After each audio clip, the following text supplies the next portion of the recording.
Şu an biz durma noktasına gelmişiz yani. Yani akaryakıt daha düne kadar 80 TL'ydi.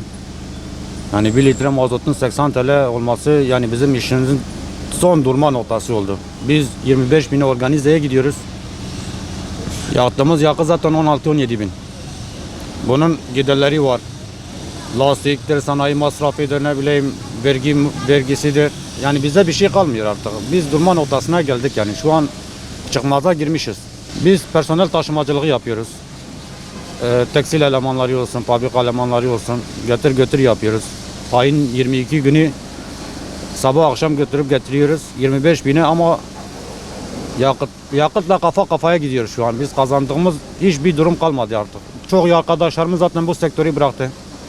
Yani biz de şu an bırakma noktasına geldik.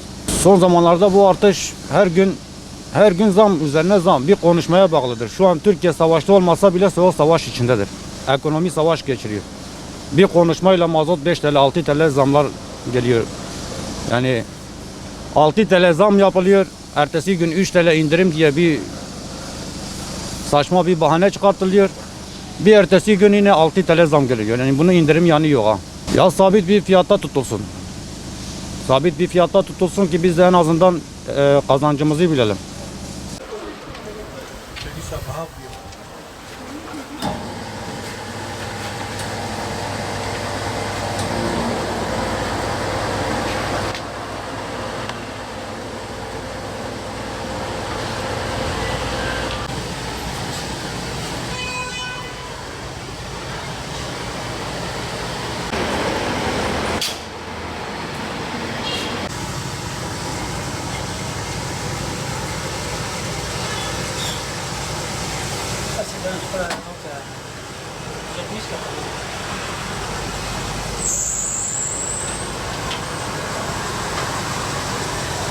Etkiliyor tabii, etkilemez olur mu ya?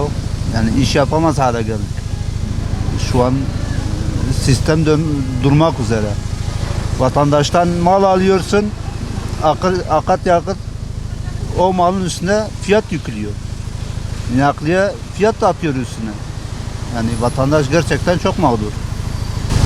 Yani şu an ancak 800 TL'lik alabildik. Yani daha önce 800 lirayla depoyu fulluyorduk, şu an 10 litre gelemedi maalesef. Yani şu an sebebi zaten herkes biliyor, savaşta, dünya savaşta şu an.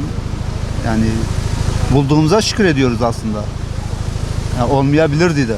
Şu an bunu da alamıyor olabilirdik. Yetkiliye çağrımız, bir şey yapılabiliyorsa vatandaş için yapılsın ama yapılamıyorsa da en azından şu an bu zamların tümünü vatandaşa yansıtmasınlar yani.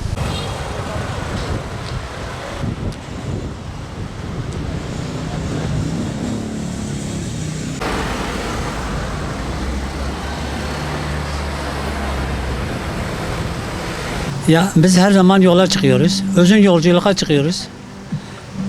Yani en sorunumuz büyük sorunumuz yakıttır.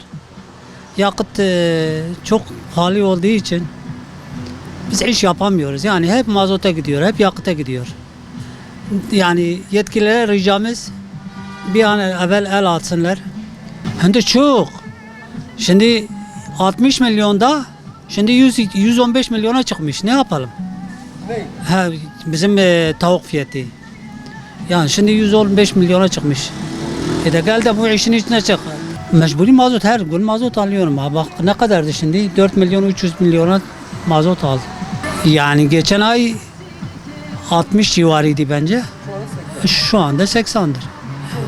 Çok büyük bir fark var. Yani mesela 120 kilometre gidiyorum, 1 milyar fark ediyor. En az 1 milyar fark ediyor. Çözüm olarak şey yapsalar iyi olur. Yapmasalar da zaten alışmışız artık.